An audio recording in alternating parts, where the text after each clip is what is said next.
সঙ্গে লক্ষ্য করেছি খতমে নবুয়াত সম্মেলন করেছে, আন্তর্জাতিক সম্মেলন। সেখানে সারা পৃথিবীর উলামায়ে কেরাম এসেছেন। দাবি কি? নবীর পরে নবী নাই, সংসদে আইন চাই, ঈমান এবং আকীদার দাবি। আলহামদুলিল্লাহ, ভালো লেগেছে। সব দলের রাজনৈতিক বক্তা ওখানে উপস্থিত হয়েছে। কিন্তু হঠাৎ করে জামাত ইসলামের সহকারী সেক্রেটারি জেনারেল আমাদের প্রিয় ভাই মাওলানা রফিকুল ইসলাম খান ভাইকে যখন নাম ঘোষণা করা হলো, হঠাৎ করে দেখলাম বাইরে পেছনে বিশৃঙ্খলা। অনেকেই চাইনি তিনি বক্তব্য দিক, অথচ তার পেছনে জায়গা করে দিয়েছে একেবারে দাড়ি চাচা কিলিং শেফ আল্লাহর ওলি সালাউদ্দিন সাহেব। কথা কন না গা, একেবারে কিলিং শেফ, মাথার মধ্যে 5 কল্লি টুপি, মানে জিবরাইলের খালাতো ভাই, এই মাত্র জান্নাত থেকে পালিয়ে এসেছে।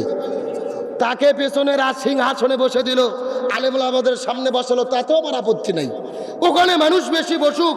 কিন্তু আমার প্রশ্ন হলো, সালাউদ্দিন সাহেব বক্তব্য দিল, আপনাদের শরীরে চুলকনি শুরু হলো না, অথচ ইসলামী দলের প্রতিনিধি বক্তব্য দিতে গিয়ে যারা মন বেজার করেছেন, মন খারাপ করেছেন, এদের দ্বারা ইসলামের কোনো উপকার হতে পারে না। আজকে আমরা নিজেরা হিংসি করে গুতোগুতি করে ইসলামের 12টা বাজায়া দিছি। সালাউদ্দিন সাহেব বক্তব্য দিলেন যে আপনারা যদি আমাকে ক্ষমতায় বসান, আমরা যদি ক্ষমতায় যাই, তাহলে আলাপ আলোচনার মাধ্যমে আপনাদের দাবি মেনে নেব। অথচ রফিকুল ইসলাম খান সাহেবকে পেছন থেকে মধুপুরের পীর সাহেব বলেছেন যে যদি আপনারা ক্ষমতায় যান, কাদিয়ানীদের কাফের ঘোষণা করবেন কিনা বলুন। স্পষ্টভাবে খান ভাই বলেছে, ইসলামী দলের নেতৃত্বে জামাত ইসলাম যদি ক্ষমতায় যায়, আমরা কাদিয়ানীদেরকে রাষ্ট্রীয়ভাবে কাফের ঘোষণা করব। আল্লাহু আকবার বলেন।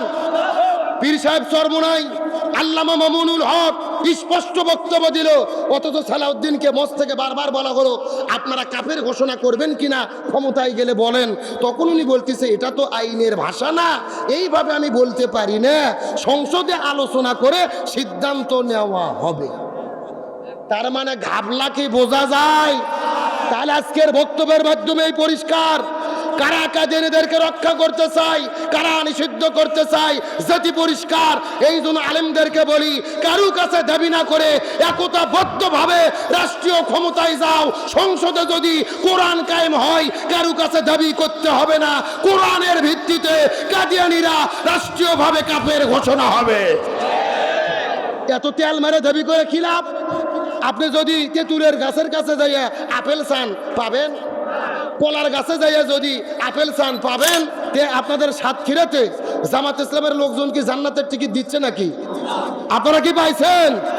যারা গুজব তুলেছে যে জামাত জান্নাতের টিকিট দিচ্ছে, অথচ ওরাই আবার বক্তব্য দিচ্ছে যে ধানের শীষে ভোট দিলেই জান্নাতে যাওয়া যাবে, জিয়ার দল করলেই জান্নাতে যাওয়া যাবে। ওরা গুজব তুলে আবার ওরাই ঘোষণা দিচ্ছে। ভালো করে শোনেন, জান্নাতের টিকিট অত সোজা নয়। জামাতের নেতাদের হাতে যদি জান্নাতের টিকিট থাকতো, কাউকে টিকিট দিত না, রিজার্ভ করে রাখতো, যেন তাদের 14 গোষ্ঠী কিয়ামত পর্যন্ত জান্নাতে যেতে পারে। ভালো করে বোঝেন, বিভ্রান্ত হবেন না। জান্নাতের টিকিট দেওয়ার কোনো সুযোগ নেই। আমরা জান্নাতের টিকিট দেই না, তবে জান্নাতে যাওয়ার রাস্তা দেখাইয়া দেই। ভালো করে বোঝেন, জান্নাতের টিকিট বিক্রি করেছে আল্লাহ। জোরে বলেন কে? আল্লাহর কোরআন সূরা তাওবার 111 নম্বর আয়াত দলিল নেন। আল্লাহ বলেছেন, ইন্নাল্লাহা আশতারা মিনাল মুমিনিনা আনফুসাহুম ওয়া আমওয়ালাহুম বিআন্না লাহুমুল জান্নাহ। ভালোভাবে জেনে রাখো, আমি ঈমানদারদের জীবন এবং সম্পদ ক্রয় করে নিয়েছি জান্নাত বিক্রি করার মাধ্যমে। জোরে বলেন আল্লাহু আকবার। তার মানে বোঝা গেল আল্লাহ জান্নাত বিক্রি করেছে ঈমানদারদের কাছে, যারা জীবন দেবে, সম্পদ দেবে। তার মানে এই জমিনের ভেতরে দিন কায়েমের আন্দোলন করে যারা জীবন আর সম্পদ ব্যয় করতে পারবে, তারাই আল্লাহর জান্নাতে যেতে পারবে। হতে পারে আবার একটা ভোটের কারণে জাহান্নাম হতে। কিন্তু আমাদের দেশে একটা কথা আছে, ভাই আমার ভোট আমি দেব, যাকে খুশি তাকে দেব। এটা সম্পূর্ণ কোরআন বিরোধী বক্তব্য। আমার ভোট আমি দেব, যাকে খুশি তাকে দেব না। আমার ভোট আমি দেব দেখে শুনে সৎ, যোগ্য, ইনসাফপূর্ণ, ন্যায়পরায়ণ এমন ব্যক্তিকে ভোট দেব, যাকে ভোট দিলে এলাকার কল্যাণ হবে, যাকে ভোট দিলে কোরআন পার্লামেন্টে কায়েম হবে। অর্ধেক বললে বুদ্ধিমান বোঝে, পুরো বললে গাধাও বোঝে না। আমি মনে করি আজকে আমার সামনে কোনো গাধা নাই। সব বুদ্ধিমান বসে আছে, আর বুদ্ধিমানদের জন্য ইশারাই যথেষ্ট। কথা বলে না কেন? হাসরের ময়দানে দেখা যাবে কিছু লোকের গলার ভেতরে সিমেন্টের ব্যাগ ঝুলিয়ে দেওয়া আছে। কিছু লোক জিজ্ঞেস করবে, কে ভাই সিমেন্টের বস্তা গলার মধ্যে নিয়ে ঘুরতেছেন কেন? বলতেছে, ভাই আমি তো চুরি করিনি, আমি যেই লোক ভোট দিয়েছিলাম ওই লোক ভোট পেয়ে ক্ষমতার যাইয়া 200 ব্যাগ সিমেন্ট চুরি করেছিল। হাসরের ময়দানে আল্লাহ 100 ব্যাগ ওর গলাতে দিয়েছে, 100 ব্যাগ আমার গলাতে দিয়েছে। কথা কি বোঝা যায়? হাসরের ময়দানে দেখা যাবে কিছু লোকের আমল নামার ভেতরে আলেমদের হত্যা করার গুণ লেখা। এই লোক 5 ওয়াক্ত নামাজ পড়েছে, হজ করেছে, জাকাত দিয়েছে, 1.5 হাত দাড়ি। কিছু লোক বলবে, কে হাজী সাহেব আপনি হুজুর মানুষ আবার এগুলা কখন করলেন? মানুষ হত্যা কখন করলেন? আলেমদের কখন জেলে বন্দি করলেন? তখনই বলবে, ভাই আমি তো আলেমদের বন্দি করিনি, যাদের এই সেল দিয়েছিলাম ওরা ক্ষমতার যাই আয়না ঘর বানাইয়া আলেমদের জেলে বন্দি করেছিল, এই জন্য 200টা গুণ হয়েছে, 100 ওদের আমুল নামার দিয়েছে আর 100 আমার আমুল নামার ভেতরে। কথা কি ক্লিয়ার? তাহলে যাদের সমর্থন করবেন ওরা যদি সওয়াবের কাজ করে আপনিও সওয়াব পাবেন, ওরা যদি গুনাহের কাজ করে আপনিও গুনাহ পাবেন। তাহলে ভালো লোকের পক্ষে থাকার দরকার আছে না নাই? আপনাদের কি কষ্ট হলো? তাহলে চিৎকার করে বলেন, সাহাবী হানজালার কি গুনাহ? কোরআন দিয়ে যারা আমল করবেন আল্লাহ তাআলা নিজে হাতে তাদেরকে জান্নাতে ঢুকাইয়া দেবে। ওমান হাকামা বিহি আদিলা, এই পৃথিবীতে কোরআন দিয়ে যারা বিচার করে একমাত্র তারাই নেই বিচার করে। ওয়ামান দাআ ইলাইহি হাদা ফাকাদ হুদিয়া ইলা সিরাতিম মুস্তাকিম, কোরআন দিয়ে যারা মানুষদেরকে ডাকে এবং এই ডাকে যারা সাড়া দেয় আল্লাহ উভয় দলকে সিরাতুল মুস্তাকিমের পথ দেখায়া দেয়। আর একটু জোরে বলেন সুবহানাল্লাহ। তাহলে চিৎকার করে বলেন, আমরা কি সবাই সিরাতুল মুস্তাকিমের পথ পেতে চাই? তাহলে এখন আমি আপনাদেরকে কোরআন দিয়ে ডাক দিতে চাই, কোরআনের আলোচনা আপনাদের মধ্যে করতে চাই। এই ডাকে কি আপনারা সাড়া দিতে রাজি আছেন? সাতক্ষীরা মুসলমান গভীর মনোযোগ, কোরআনের ডাকে যদি সাড়া দিতে চান, তিরমিজি শরীফ হাদিস রসুল বলেছেন কোরআনের 4টে হক রয়েছে, এই 4টে হক যারা আদায় করবে কোরআন তাদেরকে সুপারিশ করে জান্নাতের ভেতরে ঢুকাইয়া দেবে। গভীর মনোযোগ লক্ষ্য করুন, এই 4টি হকের ভেতরে প্রথম নম্বর হক, 1 নম্বর কোরআন পড়তে হবে, 2 নম্বর কোরআন বুঝতে হবে, 3 নম্বর কোরআন নিজে আমল করতে হবে, আর 4 নম্বর কোরআনের হক হলো কোরআনের বিধান জমিনের মধ্যে বাস্তবায়ন করতে হবে। গভীর মনোযোগ লক্ষ্য করুন, আপনার ইমাম আমার ইমাম 4 ইমামের এক ইমাম, ইমাম আবু হানিফা রহমতুল্লাহ আলাইহি যতদিন কোরআন পড়েছে তার কোনো বিপদ ছিল না, কোরআন যতদিন বুঝেছে তার কোনো বিপদ ছিল না, নিজে কোরআনের আমল করেছে তার কোনো বিপদ ছিল না। যখন ইমাম আবু হানিফা বলেছেন কোরআন শুধু পড়লে বুঝলে হবে না, এই কোরআন দিয়ে জমিনের মধ্যে বিচার ফায়সালা করতে হবে, তখন ইমাম আবু হানিফাকে 2 বছর জেলে বন্দি রেখে তার শরীরের ভেতরে বিষ প্রয়োগ করে তাকে হত্যা করেছেন। আর একটু জোরে বলেন, বিশ্বনবী মুহাম্মদ রাসূলুল্লাহ সাল্লাল্লাহু আলাইহি ওয়াসাল্লাম রাসূল যতদিন কোরআন পড়েছে রাসূলের কোনো বিপদ ছিল না, রাসূল নিজে কোরআন মেনেছে, রাসূলের কোনো বিপদ ছিল না। যখনই রাসূল বলেছেন জমিন যার আইন চলবে তার, এই কোরআনের বিধান জমিনে বাস্তবায়ন করতে হবে, তখনই নবীজিকে 3.5 বছর সেই আবু তালিব নামক জেলে বন্দি করে রেখেছে।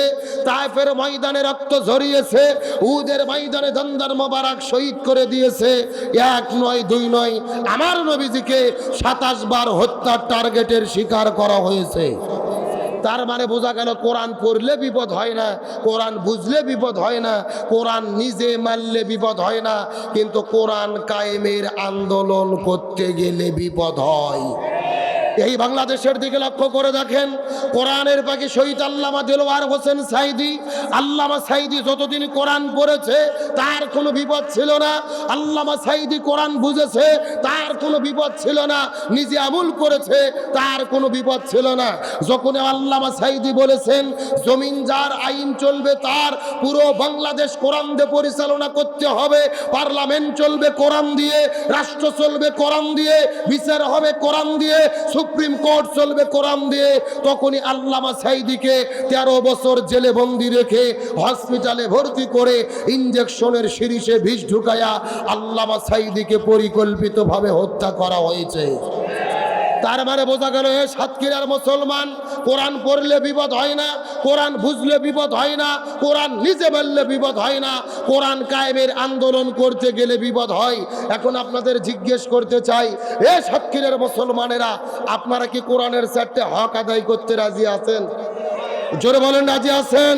তাহলে আজকের মাহফিলের শুরুতে শপথ গ্রহণ করতে হবে, কোরআন পড়ব, কোরআন বুঝবো, কোরআন দিয়ে জীবন গড়ব। এই কোরআন জমিনে বাস্তবায়নের জন্য নিজের জীবনের সর্বোচ্চ বিলিয়ে দেব, তারপরও কোরআন ছাড়া হব না। কারা কারা রাজি আছেন দুটি হাত আল্লাহকে তুলে দেখান।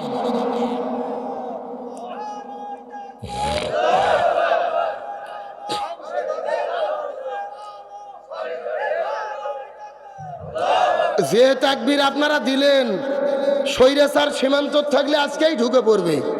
এ মাঝখান থেকে ভালো করে একজন স্লোগান দেন তো দেখি।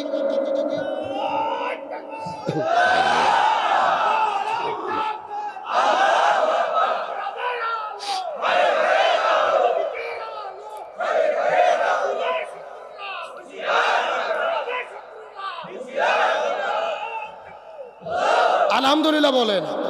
এ তো বাঘের বাচ্চা, হ্যাঁ গুলিও খেয়েছে, দেখেন ইমানের কি স্পিড। আলহামদুলিল্লাহ বলেন।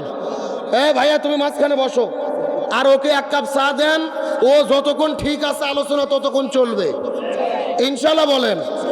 আর মঞ্চে যারা আছেন আপনাদের অনুরোধ করে বলবো বসেন, মঞ্চটা ছোট, হাঁটাহাঁটি করলে মঞ্চ নড়ে, এই জন্য 1টা ঘন্টা আলোচনা করতে দেন। একটু ভদ্র হয়ে সবাই একদম চুপচাপ বসে পড়েন, গভীর মনোযোগ লক্ষ্য করুন। আল্লাহ কোরআনের 4টে হক আমাদের আদায় করার তৌফিক দান করুক, বলেন আমিন। আলোচনা শুরু ডাইরেক্ট ভূমিকা ছাড়া। এই যে আমি মাইকে কথা বলতেছি, চিৎকার করে বলেন তো এই মাইক সৃষ্টি করার উদ্দেশ্য কি? যেন কথা বলা যায়, সাউন্ড শোনা যায়। এই যে আমাদের মাথার ওপরে লাইট জ্বালানো হয়েছে, চিৎকার করে বলেন লাইট সৃষ্টি করার উদ্দেশ্য কি? যেন আলোতে দেখা যায়। এই যে আমি চেয়ারে বসে আছি, জোরে বলেন এই চেয়ার সৃষ্টি করার উদ্দেশ্য কি? যেন চেয়ারে বসা যায়। তাহলে সব কিছুর সৃষ্টির যদি উদ্দেশ্য থাকে, আল্লাহ 18,000 মাখলুকাত সৃষ্টি করেছে, তার মধ্যে সৃষ্টির সেরা হলো মানুষ। ওই মানুষকে যে আল্লাহ সৃষ্টি করেছে, এর পেছনে উদ্দেশ্য আছে না নাই? আমার প্রিয় বন্ধুগণ, মুসলমান ভাইরা গভীর মনোযোগ লক্ষ্য করুন। কোনো দিকে নজর নাই, কোনো দিকে তাকাতাকি নাই। আল্লাহ তাআলা মানুষদেরকে জমিনের মধ্যে কেন সৃষ্টি করলেন? তাও আবার শুধু সৃষ্টি করেন নাই, আল্লাহ 18,000 মাখলুকাতের ভেতরে সৃষ্টির সেরা মাখলুকাত করলেন মানুষকে।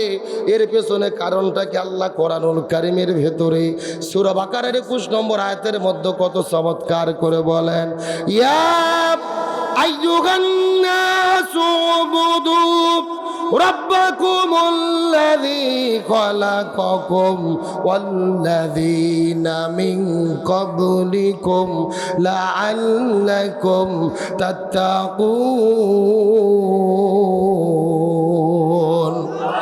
আর জোরে বলেন আল্লাহু আকবার।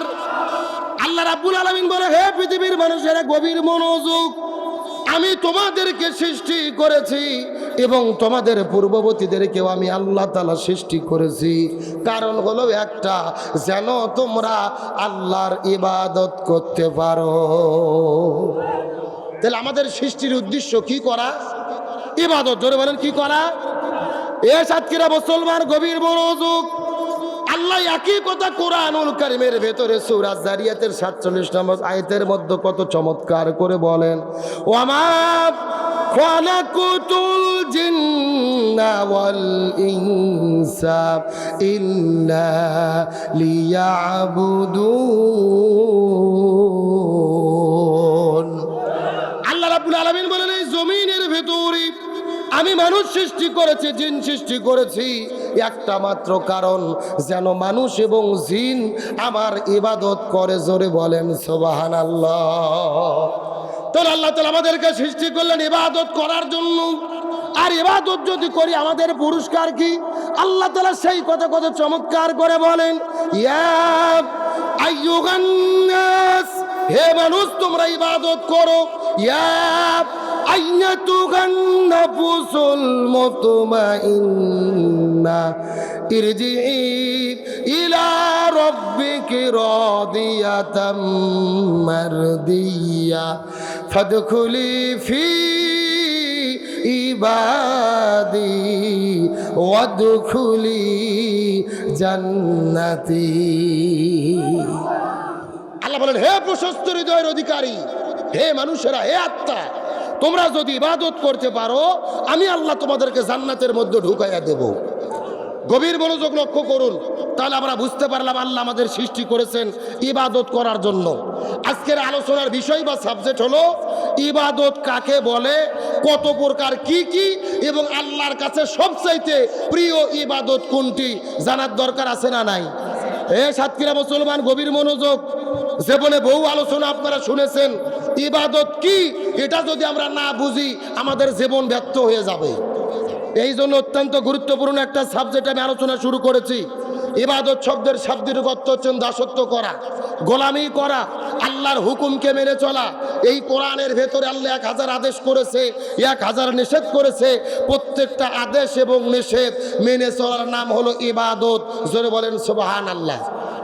গভীর মনোযোগ লক্ষ্য করুন।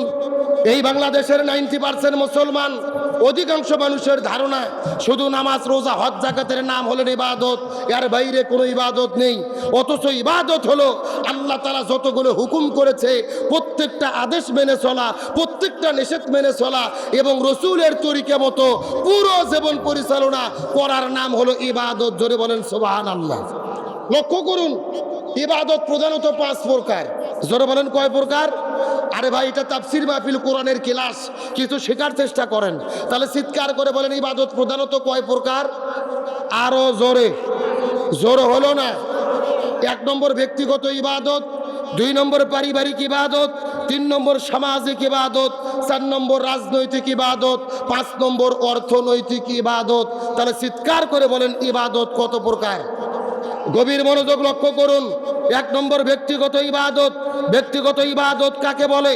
আল্লাহর কোরআন বলেছেন আকিমুস সালাহ ওয়া আতুজ যাকাত, নামাজ কায়েম করো, যাকাত প্রদান করো। আল্লাহর কোরআন বলেছেন ওয়ালিল্লাহি আলান নাসি হিজ্জুল বাইত, সামর্থ্য থাকলে হজ করো। আল্লাহর কোরআন বলেছেন ইয়া আইয়ুহাল্লাযীনা আমানু কুতিবা আলাইকুমুস সিয়াম, রমজান মাসে রোজা ফরজ, রোজা রাখো। এই যে নামাজ, রোজা, হজ, যাকাত, জিকির, তাসবিহ, এগুলোকে বলা হয় ব্যক্তিগত।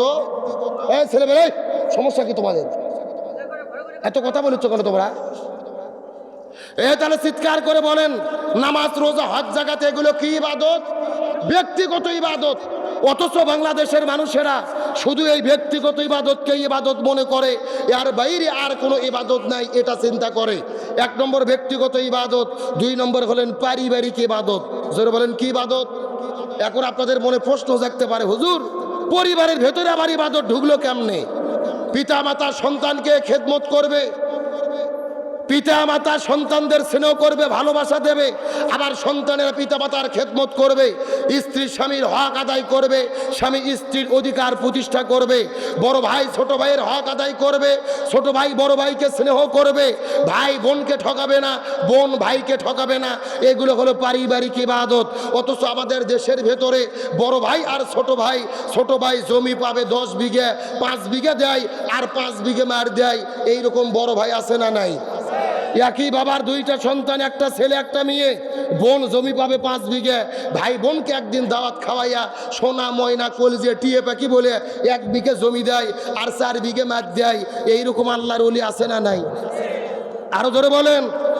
অথবা 2 ভাই 5 বিঘে করে জমি পাবে, কিন্তু কিছু জমি আছে আপনাদের মাধবকাঠি বাজারে, ঝাউডাঙ্গা, সাতক্ষীরা শহরে 1 শতক জায়গার দাম 10 লক্ষ টাকা। এখন বড় ভাই ওই দামি জায়গা নেছে আর ছোট ভাই এক বিলের ভেতরে নদীর ধারে দিছে। এইরকম লোক আছে না নাই? গভীর মনোযোগ লক্ষ্য করুন।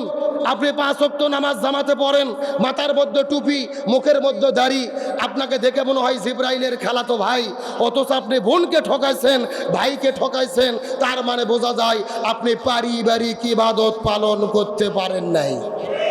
তাহলে 1 নম্বর ব্যক্তিগত ইবাদত, 2 নম্বর পারিবারিক ইবাদত, 3 নম্বর হলেন সামাজিক ইবাদত।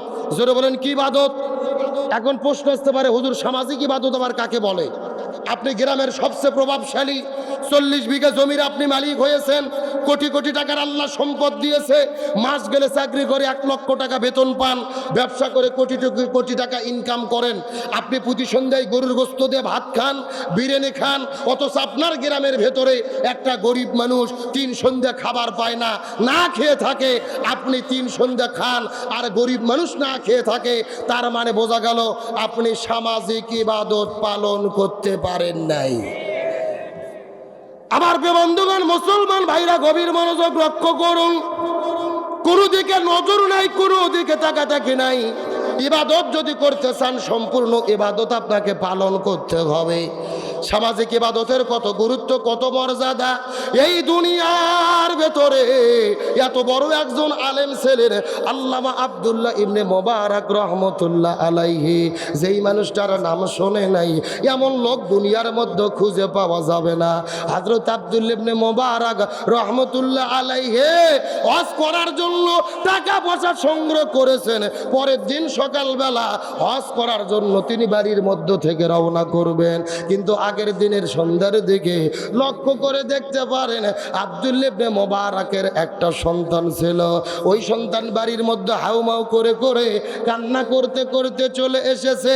আব্দুল্লাহ ইবনে মোবারক ডাকতে বলে, ছেলে রে তুমি কেন কান্না করো? তোমার কান্নার কারণটা জানতে চাই। ছেলে ডাকতে বলে, বাবা কান্না করার কারণ হলো ওই উমুক বাড়ির ভেতরে গরুর গোশত রান্না করেছে। আমি একটু গোশত খাওয়ার জন্য তাদের বাড়িতে গিয়েছিলাম, কিন্তু গোশত চাওয়ার পরে তারা তো আমাকে গোশত খেতে দেয় নাই, বরং ঘরের মধ্য থেকে আমাকে গলা ধাক্কা দিয়ে বের করে দিয়েছে। সাতক্ষীরা মুসলমান গভীর মনোযোগ। সামাজিক ইবাদত কাকে বলে ভালো করে বোঝার চেষ্টা করবেন। আড্ডা নিয়ে এক দৌড়ে গরিব মানুষের বাড়িতে চলে গেল। যাওয়ার পরে ডাক দিয়ে বলে, আমি বড় ভুল করেছি, তুমি না খেয়ে আসো 3 দিন ধরে, তোমার সন্ধান নিতে পারি নাই। আমি হজে যাব না, ফরজ হজ একবার করেছি, এইবার নফল করার জন্য যেতে চেয়েছিলাম, কিন্তু হজে যাব না। হজের টাকা তো তোমাকে দান করে দিলাম, হয় একটা ব্যবসা করে খাও অথবা জমি জমা চাষ করে খাও, ফসল ফলাও। আমি হজে যাব না, এই হজের টাকা তোমাকে দান করে দিলাম। হযরত আব্দুল্লাহ ইবনে মোবারক হজের টাকা দান করে দেওয়ার পরে কয়েক মাস পার হয়ে গেছে, আর তিনি হজ করতে গেলেন না। কিন্তু কয়েক মাস পর আশ্চর্যজনক ঘটনা, আব্দুল্লাহ ইবনে মোবারকের যেই বন্ধুগুলো হজ করতে গিয়েছিল 8-10 জন বন্ধু আব্দুল্লাহ ইবনে মোবারকের বাড়ির মধ্যে আসার পরে ডাকতে বলে, বন্ধু হজ করতে গিয়ে লক্ষ্য করে দেখলাম আমরা যখন কাবা ঘরে তাওয়াফ করতেছিলাম, আমরা লক্ষ্য করে দেখেছি আমাদের চোখের সামনে তুমি বাইতুল্লাহ তাওয়াফ করেছো। আমরা লক্ষ্য করে দেখেছি যখন আমরা সাফা মারওয়ার ভেতরে সাইটা করা শুরু করেছিলাম, আমরা নিজে চোখে দেখেছি তুমি সাই করতেছো। ওই জামারাই রাখা ভাই শয়তানকে যখন পাথর নিক্ষেপ করতে গিয়েছি, নিজে চোখে দেখেছি তোমরা পাথর নিক্ষেপ করতেছো। আব্দুল্লাহ ইবনে মোবারক বড় টেনশনের মধ্যে পড়ে গেলেন, আমি তো হজ করতে যাই নাই, এরা এমন কথা কেন বলে? রাতের বেলা তাহাজ্জুদ নামাজ পড়ার পরে আব্দুল্লাহ ইবনে মোবারক ঘুমের মধ্যে চলে গেছে। ঘুমের ঘরের স্বপ্নের ভেতরে কে যেন ডেকে ডেকে ডাক দে বলে, আব্দুল্লাহ ইবনে মোবারক তুমি হজে না গিয়ে হজের টাকাটা ওই যে গরিব মানুষকে তুমি দান করে দিয়েছিলে, আল্লাহ তোমার এই আমলটা এত বেশি পছন্দ করেছে রে, আল্লাহ তোমার পক্ষে ওই জান্নাতের মধ্য থেকে একটা ফেরেশতা নিয়োগ করে তোমার পক্ষ থেকে আল্লাহ হজ আদায় করে নিয়েছে। লিল্লাহি তাকবীর। আব্দুল্লাহ ইবনে মোবারক তোমার পক্ষ থেকে একটা ফেরেশতা তোমার আকৃতিতে হজ আদায় করেছে। শুধুমাত্র তাই নয়, এই বছরে যত লক্ষ হাজি হজ করতে গিয়েছিল ওই তোমার ওসিলা করে আর ওই ফেরেশতার দোয়ার ওসিলা করে আল্লাহ সমস্ত হাজিদের হজ আল্লাহ তাআলা কবুল করেছে। এ সাতক্ষীরা মুসলমান গভীর মনোযোগ। আল্লাহ আপনাকে লক্ষ লক্ষ টাকার মালিক দিয়েছে, 10-20 বিঘে জমির আপনি মালিক হয়েছেন, ব্যবসায়িক হয়েছেন, ভালো চাকরি করেন, ঈদের দিনে হাজার হাজার টাকা কামাই করে খরচ করে আপনি গোস্ত ভুনা খাবেন, বিরিয়ানি খাবেন, আপনার সন্তানকে 10,000 টাকার পোশাক পরাইয়া দেবেন, অথচ আপনার গ্রামের ভেতরে একটা গরিব মানুষ পোল্ট্রি মুরগিও কিনতে পারবে না, সন্তানদের শরীরের মধ্যে নতুন জামা দিতে পারবে না। আপনি শুধু ভালো থাকবেন কিন্তু গরিবদের খবর নেবেন না, তার মানে আপনি সামাজিক ইবাদত পালন করতে পারেন না। আরো জোরে বলেন। এই ছেলে বলে, এই তিনজন উঠলো কেন? সমস্যা কেদের? কিসের পেশাব লাগছে? পেশাব লাগবে বুড়ো মানুষের, যুবক ছেলেবেলা কিসের পেশাব? বেশি পেশাব করা লক্ষণ ভালো না, ডায়াবেটিস হবে। আর বাড়ির বউ থাকলে আরো বিপদ। কথা কন না কে? ওরা তো যুবক মানুষ, এগুলো বুড়ো মানুষের ওয়াজ ভাল লাগতেছে না। ওরা কি চায় ওটাও তো আমার জানা আছে। বসো, একটু সময় দাও, আমি যে সাবজেক্টটা ধরছি একটু বুঝাতে হবে না? ওরা কি জন্য আসছে আমি সেটাও তো জানি। মাহফিল থেকে পালিয়ে যায় যারা, মনে করবেন স্বৈরাচারের দোষর তারা। আরে পাগল, ভালো মানুষের গুণ পলে যাওয়া না, পলে যাওয়া হলো স্বৈরাচার হাসিনের গুণ। এ কথা কন না কে? ভালো মানুষ কি পালায়? এ জোরে বলেন পালায়। আজকে স্বৈরাচার দেশ থেকে পালিয়ে গেছে। এই যে একদিন পরে 17 তারিখে স্বৈরাচার হাসিনের বিরুদ্ধে রায় হবে, আমরা আশা করি তার রায় অবশ্যই ফাঁসি হবে এবং হতে হবে। তার কারণ 2000 ছাত্র জনতাকে হত্যা করে যদি ফাঁসি না দেওয়া হয়, একে শুধু একবার ফাঁসি না, আমি মনে করি 1000 বার ফাঁসি দিলেও তারপরেও শোধ হবে না। এই জন্য দুনিয়ার বিচার হলে একবার ফাঁসি, আর আখিরাতের বিচার ওখানে কোনো মরার সুযোগ নাই। আল্লাহ শাস্তি দিতেই থাকবে, মারতেই থাকবে, বাটাম ফাটাতেই থাকবে। এ কথা কন না কা? কিন্তু ওরা এটাকে ষড়যন্ত্র করে ডাকতেছে লকডাউন। জোরে বলেন কি ডাউন? 3 দিন আগে লকডাউন ডেকেছিল, কোনো লোক রাজপথে নাই। লক্ষ্য করে দিলাম কিছু পাগল রাস্তার নামছে, আর কিছু ভাড়াটিয়া লোক, আর কিছু পাগলা কুত্তে। কথা কয় না? পাগল হাতের মধ্যে বোতল নিয়ে বাসের মধ্যে মারতেছে, তার মানে বোঝা গেল এদের সাথে পাগল ছাগল আর কুকুর ছাড়া কেউ নাই। তবে আওয়ামী লীগ দলের কর্মীদেরকে বলবো, আপনারা যারা অন্যায় করেননি, আপনাদের সঙ্গে আমাদের কোনো শত্রুতা নাই, বসে থাকেন। তবে স্বৈরাচার হাসিনা পালিয়ে গেছে, ওই ভারতের এসি ঘরের ভেতরে থেকে উস্কনি দেবে, আর সেই উস্কনিতে পা দিয়ে রাজপথে নেমে বিশৃঙ্খলা করবেন, এই জনগণ আর ক্ষমা করবে না। আপনাদেরকে কুত্তা পিটানি দিতে প্রস্তুত থাকবে, পিঠের চামড়া থাকবে না। কেরে যেই নেত্রীরাকে পালে চলে গেল, এদের তো কচুর সাথে গলার দড়ি দেওয়া দরকার। পালিয়ে গেল রে, একটা বার বলিয়ে পর্যন্ত গেল না। এখন আবার ওখান থেকে ওবায়দুল কাদের উস্কনি দিচ্ছে ভিডিও ফোনে, এরা মাঠত নেবে, মানে গাই চলে গেছে, বাছুর লাফাচ্ছে। আবার মাঝে মধ্যে বলে আমি কিন্তু সীমানার কাছে আছি, যে কোনো সময় শর্ট করে ঢুকে পড়বো। আমরা বলতেছি ম্যাডাম আসেন, এটা তো আপনার বাবার দেশ, আপনি আসেন, আপনি শর্ট করে ঢুকবেন, আর আমরা আপনাকে ফট করে আয়না ঘরে ঢুকে দেবো। যে বলেন কি ঘর? বুবু ভাইস শর্ট করিয়া আয়না ঘরটা তোমার জন্য রাখছি গো সাজাইয়া, রিসেপশনে বইসাই আছি জুতোর মালা লইয়া, বুবু ভাইস শর্ট করিয়া আয়না ঘরটা তোমার জন্য রাখছি গো সাজাইয়া। আল্লাহর কোরআন বলেছে কুতিবা আলাইকুমুল কিসাস, জীবনের পরিবর্তে জীবন, হাতের পরিবর্তে হাত, পায়ের পরিবর্তে পা, চোখের পরিবর্তে চোখ। এই আয়াতের ডিজিটাল ব্যাখ্যা হলো আয়না ঘরের পরিবর্তে আয়না ঘর। বুবু ভাই বাপ তুমি আইবা গো, এইবার আইসা বুবু ক্ষমতা পাইবা না। এ যারা ঠিক বলবে না, মনে করবেন এদের মধ্যে ভেজাল আছে। এ জোরে বলেন ঠিক।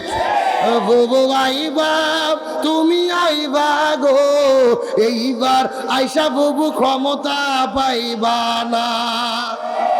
খোঁজ নেই বুবু কাদের কাকার, অবস্থা খারাপ দরবেশ বাবার, হারুন আঙ্কেল এখন সামনে আসে না, নেতা কর্মী সব জেলের ভেতর, বুবু আছে ডরের উপর, কখন জানি আসে গ্রেফতারি পরোয়ানা, বুবু আইবা তুমি আইবা গো, এইবার আইসা বুবু ক্ষমতা পাইবা না, বয়স তোমার 80 বছর, ও ডাকিছে বুবু তোমায় কবর, দাফন হবে কোথায় সেইটা ভাবলা না, বুবু আইবা তুমি আইবা গো, এইবার আইসা বুবু সিয়ার পাইবা না।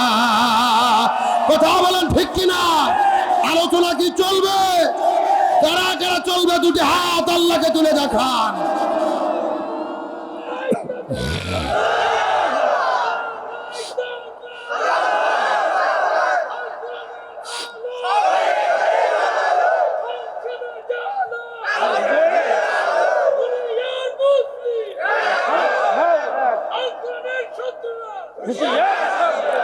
আল্লাহ কবুল করে বলেন আমিন।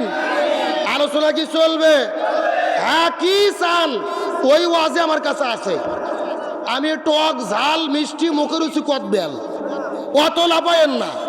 যুবকদের জন্য স্পেশাল আলোচনা আছে, মা বোনদের জন্য স্পেশাল আলোচনা আছে, বাপ চাচাদেরও আলোচনা আছে। আল্লাহর রহমতে প্যাকেজ ইনশাল্লাহ। বলেন আলোচনা চলছে চলছে, তবে কোনো ওটাউটি করা যাবে। তবে এই দেশের ভেতরে স্বৈরাচার মোকাবেলায় দিন কায়েমের জন্য আমাদের একতাবদ্ধ থাকার দরকার আছে না নাই? এ গভীর মনোযোগ লক্ষ্য করুন। এই বাংলাদেশে এতদিন ইসলাম কায়েম হয়ে যেত, তবে আমরা হুজুরে হুজুরে গুতোগুতি করে ইসলামের 12টা বাজাইছি। আজকে ঢাকা শহরে আমরা দুঃখের সঙ্গে লক্ষ্য করেছি, খতমে নবুয়াত সম্মেলন করেছে, আন্তর্জাতিক সম্মেলন। সেখানে সারা পৃথিবীর ওলামায়ে কেরাম এসেছেন। দাবি কি? নবীর পরে নবী নাই, সংসদে আইন চাই, ঈমান এবং আকীদার দাবি। আলহামদুলিল্লাহ, ভালো লেগেছে।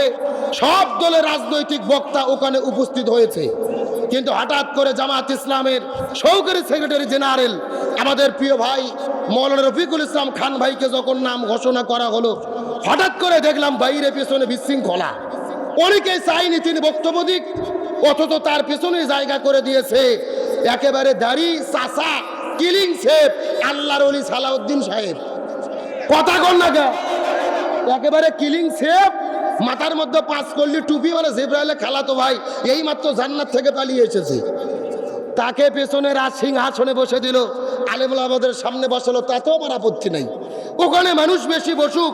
কিন্তু আমার প্রশ্ন হলো, সালাউদ্দিন সাহেব বক্তব্য দিল, আপনাদের শরীরে চুলকনি শুরু হলো না, অথচ ইসলামী দলের প্রতিনিধি বক্তব্য দিতে গিয়ে যারা মন বেজার করেছেন, মন খারাপ করেছেন, এদের দ্বারা ইসলামের কোনো উপকার হতে পারে না। আজকে আমরা নিজেরা হিংসি করে গুতোগুতি করে ইসলামের 12টা বাজায়া দিছি। সালাউদ্দিন সাহেব বক্তব্য দিলেন যে আপনারা যদি আমাকে ক্ষমতায় বসান, আমরা যদি ক্ষমতায় যাই, তাহলে আলাপ আলোচনার মাধ্যমে আপনাদের দাবি মেনে নেব। অথচ রফিকুল ইসলাম খান সাহেবকে পেছন থেকে মধুপুরের পীর সাহেব বলেছেন যে যদি আপনারা ক্ষমতায় যান, কাদিয়ানীদের কাপের ঘোষণা করবেন কিনা বলুন। স্পষ্টভাবে খান ভাই বলেছে, ইসলামী দলের নেতৃত্বে জামাত ইসলাম যদি ক্ষমতায় যায়, আমরা কাদিয়ানীদেরকে রাষ্ট্রীয়ভাবে কাপের ঘোষণা করব। আল্লাহু আকবার বলেন। পীর সাহেব চরমোনাই আল্লামা মামুনুল হক স্পষ্ট বক্তব্য দিল, অথচ সালাউদ্দিনকে মঞ্চ থেকে বারবার বলা হলো আপনারা কাফের ঘোষণা করবেন কিনা ক্ষমতায় গেলে বলেন। তখন উনি বলতেছে এটা তো আইনের ভাষা না, এইভাবে আমি বলতে পারি না, সংসদে আলোচনা করে সিদ্ধান্ত নেওয়া হবে। তার মানে ঘাবলাকে বোঝা যায়। তাহলে আজকের বক্তব্যের মাধ্যমেই পরিষ্কার কারা কাদিয়ানীদেরকে রক্ষা করতে চাই, কারা নিষিদ্ধ করতে চাই, জাতি পরিষ্কার। এই জন্য আলেমদেরকে বলি, কারু কাছে দাবি না করে একতাবদ্ধভাবে রাষ্ট্রীয় ক্ষমতায় যাও। সংসদে যদি কোরআন কায়েম হয়, কারু কাছে দাবি করতে হবে না, কোরআনের ভিত্তিতে কাদিয়ানীরা রাষ্ট্রীয়ভাবে কাফের ঘোষণা হবে। এত তেল মেরে দাবি করে কি লাভ? আপনি যদি তেঁতুলের গাছের কাছে যাইয়া আপেল চান পাবেন, কলার গাছে যাইয়া যদি আপেল চান পাবেন। যেই গাছ সেই ফল। যারা বলে শরিয়া আইনে বিশ্বাস করি না, কোরআনের সাথে রাজনীতির কোনো সম্পর্ক নাই, তাদের আপনাদের ভালো লাগে রাত সিংহাসন ছেড়ে দিয়ে বক্তব্য দিয়ে তালি মারতেছেন। আর ইসলামী দলের নেতা বক্তব্য দেওয়ার ঘোষণার পরে চুলকনি শুরু হলো। এটাই হচ্ছে ইসলাম ঐক্যের ভেতরে মারাত্মকভাবে ক্ষতিগ্রস্তর ষড়যন্ত্র। ভালো করে বোঝেন, যুগে যুগে এরা ইসলামের 12টা বাজাবে বাড়াচ্ছে। আমি সব দলের আলেমদেরকে বলি ভেদাভেদ ভুলে যান, কার ভুল নাই। এই যে একটা গ্লাস দুধের ভেতরে যদি মশামাছি পড়ে, বলুন তো আপনারা কি দুধ ফেলে দেন? সত্য করে বলেন, দুধ ফেলে দেন? না, মশামাছি ফেলে দিয়ে দুধ খান। একই রকম ভাবে এই বাংলাদেশে যত ইসলামী দল আছে, প্রত্যেকটা ইসলামী দল হলো এক একটা দুধের গিলাস। যেই রকম মশামাছি ফেলে দিয়ে দুধ খান, একই রকম ইসলামী দলের ভুল ভ্রান্তি ত্রুটি বিচ্যুতি থাকতেই পারে। ওটাকে ভুলে গিয়ে জাতির বৃহৎ স্বার্থে আমাদের ঐক্যবদ্ধ হতে হবে। মনে রাখেন, এইবার যেই প্রেক্ষাপট তৈরি হয়েছে, পুরো বাংলাদেশের মানুষ একতাবদ্ধ হয়েছে। বিশেষ করে ডাকসু জাকসু চাকসু রাকসু নির্বাচনের পরে ইসলামপন্থীদের বিজয় হয়েছে। তামাম বাংলাদেশে রব উঠেছে। ইসলামপন্থীরা যদি একতাবদ্ধ হয়, এই জমিনে আগামীর বাংলাদেশ হবে কোরআনের বাংলাদেশ, আগামীর বাংলাদেশ হবে ইসলামের বাংলাদেশ। সাদিক কায়েমের ঢাকা বিশ্ববিদ্যালয়ে বিজয়ের মাধ্যমে যেই বিজয়ের সূচনা হয়েছে, আগামীতে পার্লামেন্টে কোরআন বিজয়ের মাধ্যমে আমাদের চূড়ান্ত বিজয় হবে। এই জন্য আলেমদেরকে বলি ভেদাভেদ ভুলে যান, দলাদলি ভুলে যান। আমরা যদি একতাবদ্ধ হতে পারি, তাহলে আমরা কোরআনকে ক্ষমতায় বসাতে পারবো।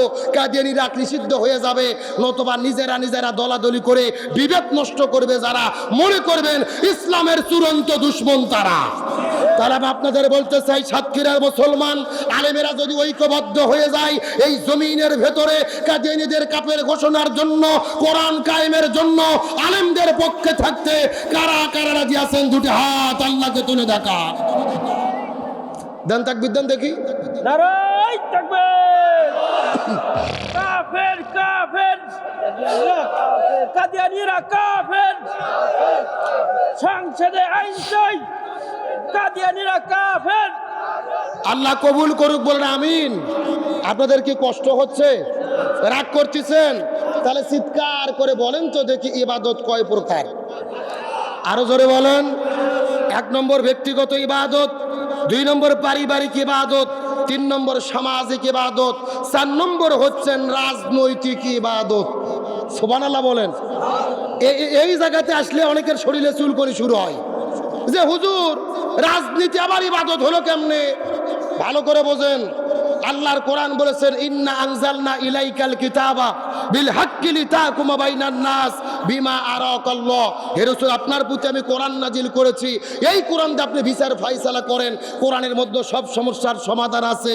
তার মানে বোঝা গেল জমিন যার আইন চলবে, জমিন যার আইন চলবে। আল্লাহর কোরআন বলছেন লিকুল্লি তিবিয়ানান, এটা এমন একটা কিতাব যেই কিতাব আমি সব সমস্যার সমাধান দিয়েছি। Islam is not only religion but also complete code of life. ইসলাম পরিপূর্ণ জীবন ব্যবস্থা, এরই নাম হলো রাজনৈতিক ইবাদত। সুবহানাল্লাহ বলেন। তার মানে রাজনৈতিক ইবাদত মানে এই জমিন চলবে কি দিয়ে? কোরআন দিয়ে। আরো জোরে বলেন। আলোচনা শুরু করেছিলাম ইবাদত কত প্রকার, কি কি। আল্লাহর কাছে সবচেয়ে প্রিয় ইবাদত কোনটি? গভীর মনোযোগ বলেন তো। এই বাংলাদেশে জিকির পার্টি আছে না নাই? কথা কয় না রে। আরে ভাই, বাংলাদেশে যত জিকির চলে, এত জিকির পৃথিবীর কোনো দেশত চলে না। আর 40,000 পীর হলো বাংলাদেশে। যেই রকম পীর ওই রকম জিকির আছে না নাই? আমি কি 2-1টা বলবো? আল্লাহ রলি খাজা বাবা, বিশ্বের রলি খাজা বাবা, ফরিদপুরের কেবলা জাগান, তোমার জন্য কান্দে বাবা, লক্ষ জাকের। এ কথা বলেন, কথা বলেন। 2 কান্দর 2 ফেরেশতা আছে না নাই? 2 ফেরেশতা কলম বার করে শুধু দাঁত দিয়ে কামড়াচ্ছে। আল্লাহ বলছে, কে ফেরেশতা, তোমরা কলম দাঁত দিয়ে কামড়াও কেন? ফেরেশতারা বলতেছে, আল্লাহ আমরা তো বুঝতে পারিনি লিখবো কি। কে রে, কোরআন হাদিসে হকামুকি কোতাকুতি কোনো জিকির আছে? হাদিসে এসেছে জিকিরের সহি শব্দ হলো 4টি। জোরে বলেন কয়টি? সুবহানাল্লাহ, আলহামদুলিল্লাহ, লা ইলাহা ইল্লাল্লাহ, আল্লাহু আকবার। এই 4টে শব্দ ছাড়া সহি কোনো জিকির অথচ বাংলাদেশে জিকির চলে বসেন বসেন বইসে যান, আছে না নাই? এখন আসেন মূল কথা বুঝতে চাই। এই যে বাংলাদেশে জিকিরের নামে ভণ্ডামি চলতেছে, সত্য করে বলেন তো, জিকির করলে কি বাংলাদেশে কোনো বিপদ হয়? একটু কথা বলেন রে ভাই, জিকির করলে কি কোনো বিপদ হয়? নামাজ পড়লে কি কোনো বিপদ হয়? হজ করলে কি কোনো বিপদ হয়? জাকাত দিলে কি কোনো বিপদ হয়? একটা মাত্র ইবাদত বাংলাদেশে করলে বিপদ হয়। আপনারা কি বলতে পারবেন ওই ইবাদতের নাম কি? গভীর মনোযোগ লক্ষ্য করেন। এই বাংলাদেশে নামাজ পড়লে বিপদ হয় না, হজ করলে বিপদ হয় না, যাকাত দিলে বিপদ হয় না, জিকির করলে বিপদ হয় না। এই দেশের ভেতরে তারাই বিপদের মধ্যে পড়েছে যারা জমিনের ভেতরে কোরআন বিজয়ের আন্দোলন করেছে। আর ইহাকেই রাজনৈতিক ইবাদত বলা হয়। কোরআনের শাসন কায়েমের আন্দোলন যা, রাজনৈতিক ইবাদত তা। কথা কি ক্লিয়ার না ভেজাল আছে? আমি আপনাদের তথ্য দেই, ভালো করে শোনেন। আমাদের নবীজি রমজান মাসে 16 দিন রোজা রেখেছে। জোরে বলেন কয়দিন? 17 রমজান সকালবেলা নবীজি রোজা ভেঙে ফেললেন, খেজুর খাইলেন, পানি খাইলেন। সাহাবীদেরকে বললেন তোমরাও রোজা ভেঙে ফেলো। সাহাবীরা বলতেছে ইয়া রাসূলুল্লাহ, এটা আপনি কেমন কথা বললেন? আপনি না 3 দিন আগে ওয়াজ করেছেন একটা রোজার এত দাম, ইচ্ছে করে যদি কেউ একটা রোজা ছেড়ে দেয় লাগাতার 60টা রোজা রাখতে হবে, আবার যদি একটা রোজা ছেড়ে দেয় আবার লাগাতার 60টা রোজা রাখতে হবে। আপনি কেন রোজা ছাড়তে বললেন? রাসূল বলতেছে বেশি বোঝার চেষ্টা করো না। ওমা আতাকুমুর রাসূলু ফাখুযু ওমা নাহাকুম আনহু ফান্তাহু। আমি নবী যা বলি তা তোমরা করো, যা করতে নিষেধ করি তা থেকে দূরে থাকো। আবু জেহেল মদিনে আক্রমণ করেছে, আর বসে থাকা যাবে না। এখন আবু জেহেলের মোকাবেলা করতে হবে। আল্লাহু আকবার বলেন। তার মানে বোঝা গেল রোজা রাখা ইবাদত, তবে রোজার চাইতেও দামি ইবাদত হলো এই জমিনের ভেতরে জালেমের জুলুমের মোকাবেলা করা। আমার প্রিয় বন্ধুগণ, মুসলমান ভাইরা গভীর মনোযোগ লক্ষ্য করুন। কোনো দিকে নজর নাই, কোনো দিকে তাকাতাকি নাই। ছোট্ট করে একটা মেসেজ দেওয়ার পরে আপনাদের মধ্য থেকে বিদায় নিয়ে চলে যাওয়ার চেষ্টা করব। কথাটা সুন্দর করে বোঝার চেষ্টা করবেন। নবীজির চাচা হযরতে হানজালা রাদিয়াল্লাহু তাআলা, নবীজির সাহাবী হানজালা রাদিয়াল্লাহু তাআলা নতুন বিবাহ করার পরে ওই বউটাকে নিয়ে যখন বাসর ঘরের মধ্যে চলে গেছে, ওই বাসর ঘরের ভেতরে স্বামী স্ত্রীর ভেতরে প্রেম ভালোবাসা মহব্বত যখন শুরু হলো, এমন সময় লক্ষ্য করে দেখে ওই রাস্তার ভেতর থেকে গভীর রজনীতে কে যেন চিৎকার করে ডেকে ডেকে বলে কুতিলা মোহাম্মদ, কুতিলা মোহাম্মদ। মুসলমানদের নবী জমিন থেকে বিদায় নিয়ে চলে গেছে। এই কথা শোনার পরে হযরত হানজালা ওই বাসর ঘরের মধ্য থেকে একটা দৌড় দেওয়ার পরে ওই কূপের মধ্যে চলে গেলেন গোসল করার জন্য। ওই কূপের কাছে যাওয়ার পরে কূপ থেকে পানি তোলার পরে শরীরের মধ্যে যখন পানি ঢেলে দেবে, এমন সময় লক্ষ্য করে দেখে আবারও কে যেন চিৎকার করে ডেকে ডেকে বলে কুতিলা মোহাম্মদ, কুতিলা মোহাম্মদ। ফানান যুদ্ধ শুরু হয়ে গেছে। মুসলমানদের নবী জমিনের মধ্য থেকে বিদায় নিয়ে চলে গেল। হযরত হানজালা এই কথা শোনার পরে কূপের মধ্যে পানিগুলো ফেলে দেওয়ার পরে এক দৌড়ে চলে গেলেন বাসর ঘরে, হাতের মধ্যে তরোয়াল নিয়ে এক দৌড়ে যখন যুদ্ধের ময়দানে যাওয়া শুরু করেছে, পিছন দিক থেকে বাসর ঘরের মধ্য থেকে নতুন বিবি আস্তে করে পিছন দিক থেকে স্বামীকে টেনে ধরে বলে ও গো প্রাণের স্বামী, আপনি যুদ্ধের ময়দানে চলে যাবেন, আমার কোনো আপত্তি নাই, কিন্তু তো আপনার ফরজ গোসল বাকি আছে। ওই গোসল বাকি রেখে আপনি কেমন করে যুদ্ধের ময়দানে চলে যাবেন? ওগো স্বামী, আগে আপনি গোসলটা সেরে নেন, তারপরে যুদ্ধের ময়দানে যান, কোনো আপত্তি নাই। হানজালা বলে বিবি রে, আমি যদি এখন গোসল করা শুরু করি আর মুসলমানদের নবী উদের প্রান্তরে যদি বিদায় নিয়ে চলে যায়, ওই হাসরের ময়দানে আল্লাহ যদি আমাকে জিজ্ঞাসা করে বলে এ হানজালা, তোমার নবী দুনিয়া থেকে বিদায় নিয়ে চলে গেল, বাসর ঘরের মধ্যে তুমি কেমন করে সময় পার করলে, আমি তখন আল্লাহর কাছে কেমন করে জবাব দেব? মুসলমানদের নবী যদি বিদায় নিয়ে চলে যায় আর হাসরের ময়দানে আল্লাহ যদি আমার কাছে জিজ্ঞেস করে বলে, হানজালা নবী বিদায় নিয়ে চলে গেল, তুমি বাসর ঘরের মধ্যে কেমনে সময় পার করলে, আমি তখন আল্লাহর কাছে কেমন করে জবাব দেব? এই কথা বলার পরে হানজালা হাতে তরোয়াল নেওয়ার পরে দৌড়াইতে দৌড়াইতে যখন ওদের যুদ্ধের ময়দানে চলে গেলেন, কাফেরদের বিরুদ্ধে যুদ্ধ শুরু করেছে। একদিকে ফরজ গোসল বাকি, আর একদিকে ফজর কাজা, জোহর কাজা, আসর কাজা, এক নয় দুই নয় তিন ওয়াক্ত নামাজ কাজা করলেন। একদিকে ফরজ গোসল বাকি, আর একদিকে তিন ওয়াক্ত ফরজ নামাজ কাজা করি। আসর পরে মাগরিবের নামাজের কিছু সময় আগে লক্ষ্য করে দেখা গেল হানজালা কয়েকজন কাফেরকে জমিন থেকে বিদায় করে দেওয়ার পরে পিছন দিক থেকে একটা ঘাতক আসার পরে হানজালার কাঁধের ওপরে এত জোরে আঘাত করেছে, হানজালার দেহ থেকে কাল্লাটা আলাদা হয়ে মাটির মধ্যে তার মাথাটা পড়ে গেছে। সাতক্ষীরা মুসলমান গভীর মনোযোগ, ওদের বান্তর শুধু হানজালা একা নয়, নবীজির ৭০ জন সাহাবী শাহাদাত বরণ করে বিদায় নিয়ে চলে গেছে। আজকে যারা মক্কা মদিনায় হজ উমরা করতে যাবেন, ওই মদিনায় যাওয়ার পরে উট পাহাড়ের পাদদেশেই কিন্তু দেখতে পারবেন চতুর্দিক থেকে ওয়াল দেওয়ার পরে একই জায়গার মধ্যে নবীজির ৭০ জন সাহাবীর কবর আছে। ওই জায়গার মধ্যে ৭০ জন সাহাবীর নামগুলো কিন্তু খোদাই করে লেখা আছে। আমার নবী নিজে হাতে বড় দোয়া করে, মায়া করে, কান্না করে করে আমার নবী নিজে হাতে ৭০ জন সাহাবীকে কবরস্থ করে রেখেছি। সাতক্ষীরা মুসলমান গভীর মনোযোগ, লক্ষ্য করুন। ওই মদিনার মধ্যে যাওয়ার পরে লক্ষ্য করে দেখলাম ওই মদিনার ভেতরে হাজার হাজার পাহাড় দেখা যায়। কোনো পাহাড় কিন্তু অতটা লাল না, উহুদ পাহাড়কে যত পরিমাণ লাল দেখা যায়। মদিনার মানুষদেরকে জিজ্ঞেস করে বললাম, ভাই এই মদিনার ভেতরে হাজার হাজার পাহাড়ের ভেতরে কোনো পাহাড় তো লাল না, উহুদ পাহাড়কে এত পরিমাণ লাল কেন দেখা যায়? মদিনার মানুষেরা বলে, হুজুর আমরা কিতাবের মধ্যে দেখেছি, পূর্বপুরুষদের কাছে শুনেছি, আমাদের নবী যুদ্ধ করার জন্য উহুদ পাহাড়ের মধ্যে যখন চলে গিয়েছিল, উহুদের যুদ্ধের দিনে নবীজি যুদ্ধ করা শুরু করেছে, কয়েকজন কাফেরের বাচ্চাকে দুনিয়ার মধ্য থেকে বিদায় করে দিয়েছে, কিন্তু পেছন দিক থেকে একটা কাফের আসার পরে নবীজির মাথার হেলমেটের ভেতরে এত জোরে আঘাত করেছে, নবীজির মাথার হেলমেটটা ভেঙে দুই ভাগ হয়ে গেল। এক ভাগ হেলমেট নবীজির মুখের মধ্যে দাঁতের মধ্যে ঢুকে বললে, নবীজির একটা দন্দান মুবারক শহীদ হয়ে গেল। ওই মুখের মধ্যে থেকে রক্ত বের হয়ে ঝরঝর ঝরঝর করে যখন পড়া শুরু করে দিয়েছে, একটা ফোঁটা রক্ত যখন জমিনের মধ্যে পড়েছে, পুরো জমিন থরথর থরথর থরথর করে কাঁপা শুরু করেছে।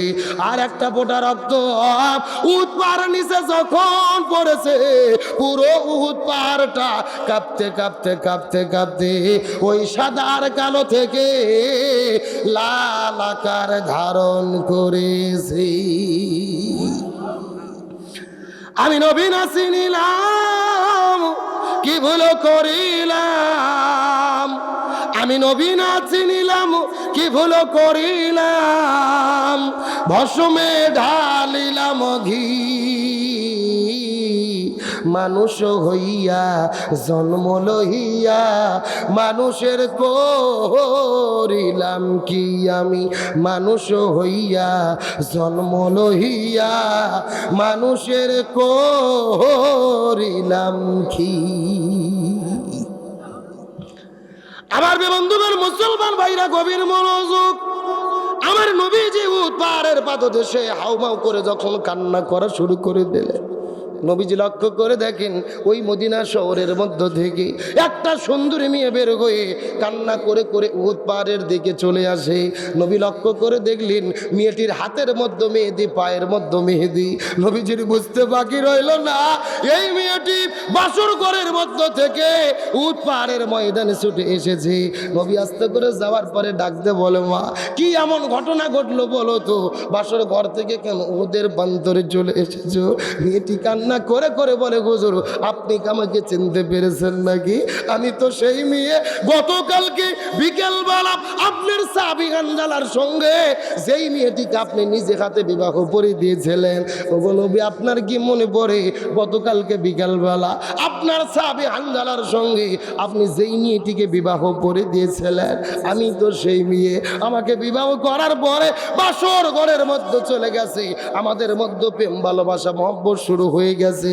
কিন্তু গভীর রজনীতে কে যেন ডেকে বলে, কুতিলা মোহাম্মদ, কুতিলা মোহাম্মদ, মুসলমানদের নবী বিদায় নিয়ে চলে গেছে। এই ঘোষণা শোনার পরে আমার স্বামী হানজালা বাসর ঘরের মধ্য থেকে বের হয়ে উহুদের ময়দানে যুদ্ধ করার জন্য চলে এসেছিল। নবী, আমি কিছুক্ষণ আগে জানতে পেরেছি মাগরিবের নামাজের আগে আমার স্বামী দুনিয়ার মধ্য থেকে শাহাদাত বরণ করে বিদায় নিয়ে চলে গেছে। নবী, আপনি ভুল বুঝবেন না, আমার স্বামী চলে গেছে, শাহাদাত বরণ করেছে। এই জন্য আমি কান্না করি না। আমার কান্না করার কারণ হলো আমার স্বামীর ফরজ গোসল বাকি আছে। আপনি একটু আমার স্বামীর জন্য গোসলের ব্যবস্থাটা করে দেবেন। লিল্লাহে তাকবীর। এ সাতক্ষীরা মুসলমান, গভীর মনোযোগ। ইমানের শক্তি কাকে বলে কথাগুলো অন্তর দিয়ে ভালো করে বোঝার চেষ্টা করবে। স্বামী বিদায় নিয়ে চলে গেছে, এই জন্য আমি কান্না করি না। আমার কান্না করার কারণ হলো আমার স্বামীর ফরজ গোসল বাকি আছে, আপনি একটু গোসলের ব্যবস্থাটা করে দেবেন। তার কারণ ইসলামী শরীয়তের বিধান হলো কোনো ইমানদার মুসলমান যুদ্ধের ময়দানে যাওয়ার পরে জীবন দিয়ে যদি শাহাদাত বরণ করে, আল্লাহ বলে নবীজি এদেরকে নতুন করে কাপনের কাপড় পরাতে হবে না, এদেরকে নতুন করে গোসলও দেওয়ার কোনো দরকার নাই। এই রক্ত মাখা জামা নিয়ে এই মানুষগুলোদেরকে অন্ধকার কবরের মধ্যে দাফন করে দেবেন। এই মানুষগুলো হাসরের ময়দানে ওই রক্তমাখা জামা নিয়ে আল্লাহর কাছে শহীদদের কাতারে দাঁড়ায়া যাবে। লিল্লাহে তাকবীর। ওয়ালা তাকুলু লিমান ইয়ুকতালু ফি সাবিলিল্লাহি আমওয়াত বাল আহয়াউ ওয়ালাকিন লা তাশউরুন।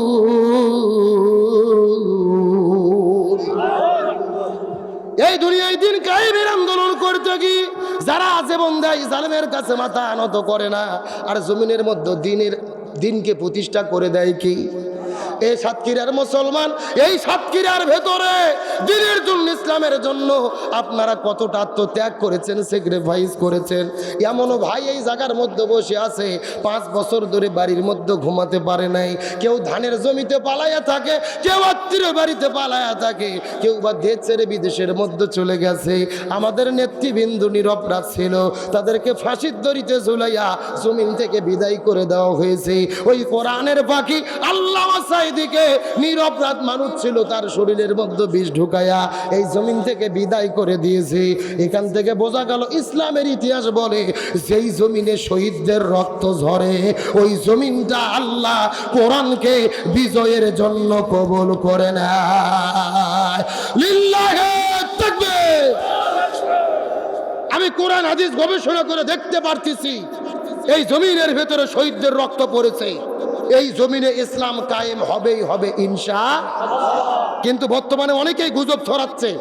গুজবটা কি? অনেকে ফতোয়া দিচ্ছে যে বাংলাদেশে ইসলাম যদি ক্ষমতায় যায় কারো হাত থাকবে না, সবার হাত কাটা হবে। এরকম ফতোয়া শুনতেছেন না? যে ইসলাম ক্ষমতায় গেলে বিপদ, হাত কেটে দেওয়া হবে। কারণ কি? আল্লাহর কোরআন বলেছে ওয়াসারিকু ওয়াসারিকাতু ফাকতাউ আইদিয়াহুমা। কেউ যদি চুরি করে, ও ছেলে হোক অথবা মেয়ে হোক, তাদের হাত কেটে দিতে হবে। কার কথা? ভালো করে বোঝেন। এই আয়াতটা নিয়ে তারা বিভ্রান্ত ছড়াচ্ছে, অথচ এই আয়াতের সঠিক ব্যাখ্যা কি নেতারাও বলে না, অনেক হুজুরও বলে না। ভালো করে বোঝেন। চুরি করলেই হাত কাটা হবে না। চোর হলো 2 প্রকার, একটা হলো অভাব আর একটা হলো স্বভাব। চিৎকার করে বলেন চুরি কত প্রকার? এখন আপনাদের জিজ্ঞেস করি, আপনাদের এই সাতক্ষীরা এলাকার ভেতরে চাল চোর, ডাল চোর, বেগুন চোর, মরিচ চোর, আলু চোর, পেঁয়াজ চোর, গম চোর, ধান চোর, এইরকম 2-4টে আবুল মফুজ কুদ্দুস ছেঁচড়া চোর কি আছে? কথা বলেন আছে? আচ্ছা বলেন তো এরা কি অভাবে চুরি করে না স্বভাবে? ভালো করে বোঝেন, স্বভাবে নয়, এটা হলো অভাব। এদের বাড়িতে খাবার নেই, বাজার করার টাকা নাই, বইয়ের শরীরে কাপড় নাই, সন্তানের পেটে ভাত নাই, এই জন্য যারা চুরি করে। আল্লাহর কোরআন বলতেছে এইরকম অভাবে যারা চুরি করবে এদের হাত কাটা হবে না। এদের সর্বপ্রথম 5টা বিষয়ের নিরাপত্তা দেওয়া হবে। খাদ্য, বাসস্থান, বস্ত্র, শিক্ষা, চিকিৎসা, এই 5টা বিষয়ের নিরাপত্তা দেওয়ার পরে যদি তারা চুরি করে তারপরে তাদের হাত কাটা হবে। এখন আপনাদের প্রশ্ন করি, আপনাদের এলাকার ছেঁচড়া চোরকে যদি 3 বেলা গরুর গোশতে ভাত দেওয়া হয়, ভালো পোশাক দেওয়া হয়, ইটে দিয়ে ঘর করে দেওয়া হয়, এরা কি চুরি করবে? এরা মাথার টুপি দিয়ে 5 ওয়াক্ত নামাজ পড়ে হাতত তসবিহ নিয়ে ঘুরবে রে পাগল। এদের কোনো টেনশন নাই, তার মানে এদের হাত কাটা পড়বে না। এখন আপনাদের প্রশ্ন করি, ওই ঢাকা শহরের সচিবালয়ে বসে কলমের খোসা মেরে এসি ঘরের ভেতরে দুর্নীতি করে কোটি কোটি টাকা যারা বিদেশে নিয়ে যায়, চুরি করে বেগম পাড়া তৈরি করে, চিৎকার করে বলেন এরা কি অভাবে চুরি করে না স্বভাবে? হ্যাঁ, ভালো করে বোঝেন, এদের কিন্তু কোনো অভাব নাই। ব্যাংকে কোটি কোটি টাকা রয়েছে, 4-5টা বাড়ি রয়েছে, বেগম পাড়া রয়েছে, 8-10টা গাড়ি রয়েছে, তারপরে এরা চুরি করে। তার মানে এরা চুরি করে স্বভাবে। আর আল্লাহর কোরআন বলতেছে এই স্বভাবে যারা চুরি করে সর্বপ্রথম এদের হাত কাটতে হবে। বিশ্বাস করেন, আজকে বাংলাদেশের এক সচিবকে ধরার পরে ঢাকার বাইতুল মুকাররমের উত্তর পাশে প্রকাশ্য দেবালোকে যদি হাত কেটে দেওয়া হতো, আর বাংলাদেশের সব টেলিভিশনে, ফেসবুকে যদি লাইভ সম্প্রচার করা হতো, এক চোরের হাত কাটলে বাংলাদেশের 30 লক্ষ সরকারি চাকরিজীবীরা তওবা করে ভালো হতে বাধ্য হতো। কথা ক্লিয়ার না ভেজাল আছে? আগে সর্বপ্রথম হাত কাটা পড়বে আপনাদের ইউনিয়ন পরিষদের চেয়ারম্যানের। কথা কন, কি সুন্দর দেখবেন ফতুয়া দেয় কুরবানির ঈদের দিনে যখন গরুর গোস্ত বন্টন করে, এরকম হুজুরদেরকে ডাক দেয়, হুজুর গোস্ত 3 ভাগ করেন, মোস্তাব পদ্ধতি, 1 ভাগ আমি খাবো, 1 ভাগ গরিব দুঃখী খাবে, 1 ভাগ পাড়া প্রতিবেশী খাবে, আমার ভাগে কম হলে সমস্যা নাই, গরিবরা যেন কম না পায়। বলে কি বলে না? মনে হয় জিব্রাইলের খালাতো ভাই এইমাত্র জান্নাত থেকে পালিয়ে আসলো। কিন্তু 3 দিন পরেই যখন ওই ইউনিয়ন পরিষদের চাল আর গম বন্টন করতে গেছে, তখন দাড়ি পাল্লা রেখে দিয়ে ভাঙ্গা বালতি নিয়ে গেছে। কথা কন না কা, লেখে নিচ্ছে 20 কেজি, দিচ্ছে 8 শেয়ার। যদি কোনো গরিব মানুষ বলে কে ভাই 20 কেজি লেখে নিয়ে 8 শেয়ার দিলেন কেন, বলে এই বেশি কথা বললে কিন্তু তোর নাম কেটে দেব। তখন গরিব মানুষ বলে ভাই নাম কাটে দেন না, যা দেন খাইয়া বাসি। আর যদি কেউ বেদবা ভাতা, বয়স্ক ভাতা কাট করে নিতে চায়, 5,000 টাকা ঘুষ দিয়ে অন্তত 2 বছর আগে সিরিয়াল দেওয়া লাগে। ঠিক আছে, আসতে বলেন কেন? জোরে বলেন ঠিক, আরো জোরে ঠিক। বিশ্বাস করেন, আপনাদের ইউনিয়ন পরিষদের এক চেয়ারম্যানকে ধরে, এক মেম্বারকে ধরে প্রকাশ্য দিবালোকে চুরি করার অপরাধে যদি হাত কেটে দেওয়া হয়, আর বাংলাদেশের সব মিডিয়াতে যদি লাইভ সম্প্রচার করা হয়, এই দেশের 3000 চেয়ারম্যান মেম্বারেরা এমনিতেই তওবা করে ভালো হতে বাধ্য হবে। তার মানে বোঝা গেল এলাকার ছেঁচড়া চোরের হাত কাটার কোনো টেনশন, জোরে বলেন কোনো টেনশন। আপনারা অনেকেই কিন্তু সৌদি আরবে হজ করতে গেছেন, এরকম লোক নাই? আমি কয়েকবার গিয়েছি, প্রতিবারই যাই, যাওয়ার পরে লক্ষ্য করে দেখি যে কোন হাত কাটা লোক আছে কিনা। যেহেতু আইন আছে, খুঁজি পাই না। আল্লাহর কোরআন বলেছেন ওয়াজ্জানিয়াতু ওয়াজ্জানি ফাজলিদু কুল্লা ওয়াহিদিম মিনহুমা মিয়াতা জালদা। যদি কোনো ছেলে মেয়ে বিয়ে করার আগে জিনা করে 100টা বেতের আঘাত করে তাদের বিয়ে পড়ে দিতে হবে। আর যদি কেউ বিয়ে করার পরে জিনা করে বুক পর্যন্ত পুঁতে রেখে পাথর মেরে হত্যা করতে হবে। চিৎকার করে বলেন হুকুম কার? আজকে বাংলাদেশের এক জিনাকারীকে ধরে বুক পর্যন্ত পুঁতে রেখে প্রকাশ্য দিবালোকে পাথর মেরে যদি হত্যা করা হতো, জিনা তো দূরের কথা, ধর্ষণ তো দূরের কথা, ইফটিজিং তো দূরের কথা, অনেক যুবকের ভয়েতে স্বপ্ন দোষ পর্যন্ত বন্ধ হয়ে যেত। আল্লাহর কোরআনের বিধান, আল্লাহর কোরআনের বিধান। অথচ গত 2 দিন আগে দেখলাম রাজশাহীতে একটা জজের স্ত্রী পরকীয়া প্রেম করেছে, সেই ছেলে এসেছে বাড়িতে, তাকে সঙ্গে করে নিয়ে ঝগড়া বিবাদে পরকীয়া প্রেমে আসক্ত হয়ে নিজের সন্তানকে হত্যা করেছে। জোরে বলেন সুবহানাল্লাহ। কি জোরে কর নাউজুবিল্লাহ। চিন্তা করে দেখেন, একটা জজের মেয়ে যেই জজ নিজেই বিচারক, নিজে বিচার করে, অথচ তার স্ত্রী গাইবান্ধার একটা ছেলের সঙ্গে পরকীয়া প্রেমে আসক্ত। 5 বছর ধরে টাকা পয়সাও পাঠায়, এখন বনিবনাত হচ্ছে না। ছেলে চলে এসেছে, ঝগড়া শুরু হয়েছে, ছেলে এসেছে, গন্ডগোল, ঝগড়া, ফাসাদ, চাকু মারামারি, কামড়া কামড়ি, শেষ পর্যন্ত ছেলেটা হারিয়ে গেল। পরকীয়াতে আসক্ত হয়ে নিজের সন্তানকে হারিয়ে ফেললো। এখানে শুধু ছেলেকে দোষ দিলে হবে না, সবচেয়ে বেশি দোষ হলো মহিলার। এখন বলবেন হুজুর কেন? আল্লাহর কোরআন বলেছে ওয়াজ্জানিয়াতু ওয়াজ্জানি। আল্লাহ কিন্তু বলেনি বেবিচারী বেবিচারিনী, আল্লাহ তা বলেনি।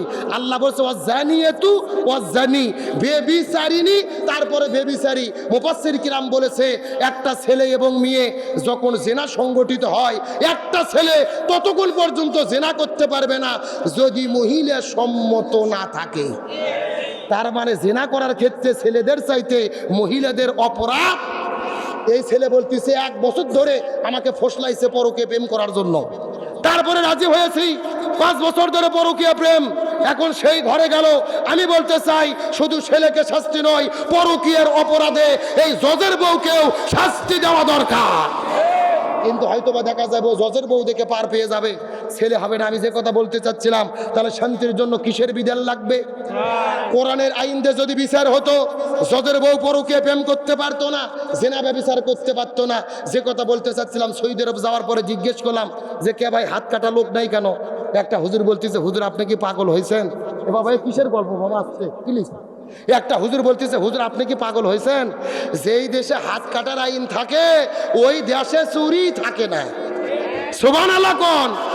তার মানে বোঝা গেল আল্লাহর কোরআনের আয়াতের উদ্দেশ্য কারো হাত কাটা না, আল্লাহর কোরআনের আয়াতের উদ্দেশ্য এই সমাজ থেকে চুরি বন্ধ করা। আল্লাহর উদ্দেশ্য এই জমিনে পাথর মেরে মানুষ হত্যা করা নয়, আল্লাহর উদ্দেশ্য সুদ ঘুষ দুর্নীতি জেনা ব্যভিচার মুক্ত সমাজ গড়া। সুতরাং বলতে চাই সাতক্ষীরার মুসলমান স্বাধীনতার 54 বছর পার হয়ে গেছে, একদল ক্ষমতায় এসেছে আর একদল বিদায় নিয়ে চলে গেছে, কেউ শান্তি দিতে পারেনি। সুতরাং আগামীর বাংলাদেশে শান্তি কায়েমের জন্য সমস্ত তন্ত্র মন্ত্রকে জুতো এবং ঝাঁটাপিটা করে কোরআন দিয়ে বাংলাদেশ পরিচালনা করার পক্ষে রায় দিতে কারা কারা রাজি আছেন? দুটি হাত আল্লাহকে তুলে দেখা। আল কোরআনের আলো, কোরআন হাদিসের আলো, ইসলামের শত্রুরা কাফের কাফের, কাদিয়ানীরা কাফের। আল্লাহ কবুল করুক, বলেন আমিন। আপনাদের কি কষ্ট হচ্ছে? আলোচনা কি চলবে? কারা কারা চলবে না হাত তোলেন। হ্যাঁ, এইবার বোঝা গেল যে আপনার কয় নম্বর শ্রোতা। এ সত্য সত্য কারা কারা চলবে? কষ্ট করে একটু হাত তোলেন তো, হাত উঠান, হাত উঠান দেখি। লিল্লাহি তাকবীর। হয় না হয় না, হাত টান টান করে উঠান। এ মুরব্বি মুরব্বি মুরব্বি, হ্যাঁ হাত উঠান। হ্যাঁ সবাই একটু গলা কাকার দেন তো দেখে। হ্যাঁ লিল্লাহি তাকবীর। আল কোরআনের আলো, সংসদে জালো, সারা বাংলায় জালো। আজকের মাহফিল চলছে চলবে, সাতক্ষীরের মাহফিল, কয়ার বিলের মাহফিল কতক্ষণ চলবে? সারা রাত। কেরিয়াটাকে হুজুর মারা বাস নাকি? আমার ভাইরা সারা রাত নয়, আলোচনা যেহেতু শুরু করেছি ভাই, আর 15 মিনিট টাইম কি দেওয়া যাবে? জোরে বলেন দেওয়া যাবে? আলোচনা চলছে, তবে কোনো উঠাউটি করা যাবে? বড় ভাই উঠলো কেন? না না, কোরআনের আইনের কথা শুনে ওটা কিন্তু লক্ষণ ভালো না। যদি পেশাব করে জাগার মাল জাগাত ফেরত না আসে, তাহলে মনে করবেন ভেজাল আছে। লিল্লাহি তাকবীর। তাহলে কোরআনের পক্ষে রায় দিতে আপনারা রাজি আছেন তো ইনশাল্লাহ? আবার অনেক হয়তো মন খারাপ করলেন, হুজুর আপনি আবার ভোটের কথা বলতেছেন নাকি? এ ভালো করে বোঝেন, অনেকেই তো গুজব তুলেছে যে জামাত ইসলামের লোকজন জান্নাতের টিকিট বিক্রি করতেছে, এরকম শুনতেছেন না? তে আপনাদের সাতক্ষীরাতে জামাত ইসলামের লোকজন কি জান্নাতের টিকিট দিচ্ছে নাকি? আপনারা কি পাইছেন? যারা গুজব তুলেছে যে জামাত জান্নাতের টিকিট দিচ্ছে, অথচ ওরাই আবার বক্তব্য দিচ্ছে যে ধানের শীষে ভোট দিলেই জান্নাতে যাওয়া যাবে, জিয়ার দল করলেই জান্নাতে যাওয়া যাবে। ওরা গুজব তুলে আবার ওরাই ঘোষণা দিচ্ছে। ভালো করে শোনেন, জান্নাতের টিকিট অত সোজা নয়। জামাতের নেতাদের হাতে যদি জান্নাতের টিকিট থাকতো, কাউকে টিকিট দিত না, রিজার্ভ করে রাখতো, যেন তাদের 14 গোষ্ঠী কিয়ামত পর্যন্ত জান্নাতে যেতে পারে। ভালো করে বোঝেন, বিভ্রান্ত হবেন না। জান্নাতের টিকিট দেওয়ার কোনো সুযোগ নেই। আমরা জান্নাতের টিকিট দেই না, তবে জান্নাতে যাওয়ার রাস্তা দেখাইয়া দেই। ভালো করে বোঝেন, জান্নাতের টিকিট বিক্রি করেছে আল্লাহ। জোরে বলেন কে? আল্লাহর কোরআন সূরা তাওবার 111 নম্বর আয়াত দলিল নেন। আল্লাহ বলেছেন, ইন্নাল্লাহা আশতারা মিনাল মুমিনিনা আনফুসাহুম ওয়া আমওয়ালাহুম বিআন্না লাহুমুল জান্নাহ। ভালোভাবে জেনে রাখো, আমি ইমানদারদের জীবন এবং সম্পদ ক্রয় করে নিয়েছি জান্নাত বিক্রি করার মাধ্যমে। জোরে বলেন আল্লাহু আকবার। তার মানে বোঝা গেল আল্লাহ জান্নাত বিক্রি করেছে ইমানদারদের কাছে, যারা জীবন দেবে, সম্পদ দেবে। তার মানে এই জমিনের ভেতরে দিন কায়েমের আন্দোলন করে যারা জীবন আর সম্পদ ব্যয় করতে পারবে, তারাই আল্লাহর জান্নাতে যেতে পারবে। সুতরাং জান্নাতের টিকিট আমরা দেই না, জান্নাতে যাওয়ার কি দেখে দেই? রাস্তা পথ দেখাইয়া দেই। অনেকে মন খারাপ করলেন, হুজুর ভোটের কথা কেন বললেন? আমার বগুড়া, আমার যে বাড়ি আছে, আমার বাড়িতে যেই কোরআন আছে, ওই কোরআনের সূরা নিসার 85 নম্বর আয়াতে ভোটের কথা আছে। আপনাদের সাতক্ষীরের কোরআনে নাও থাকতে পারে। আছে আছে। আচ্ছা কি আছে, আমি কি 1 মিনিটে বলবো? আল্লাহর কোরআন বলেছেন, মাইয়াশফা শাফাআতান হাসানাতান ইয়াকুল্লাহু নাসিবুম মিনহা।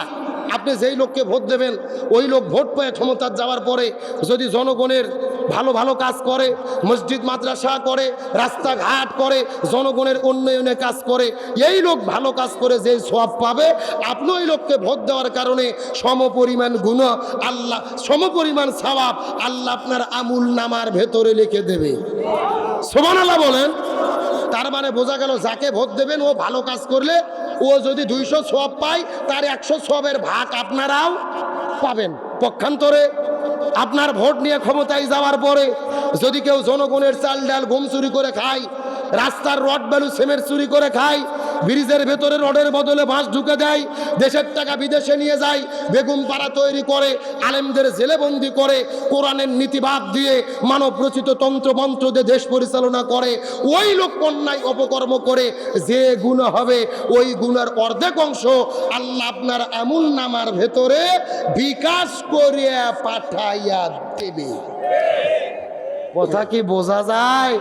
তার মানে বোঝা গেল, একটা ভোটের কারণে জান্নাত হতে পারে, আবার একটা ভোটের কারণে জাহান্নাম হতে। কিন্তু আমাদের দেশে একটা কথা আছে, ভাই আমার ভোট আমি দেব, যাকে খুশি তাকে দেব। এটা সম্পূর্ণ কোরআন বিরোধী বক্তব্য। আমার ভোট আমি দেব, যাকে খুশি তাকে দেব না।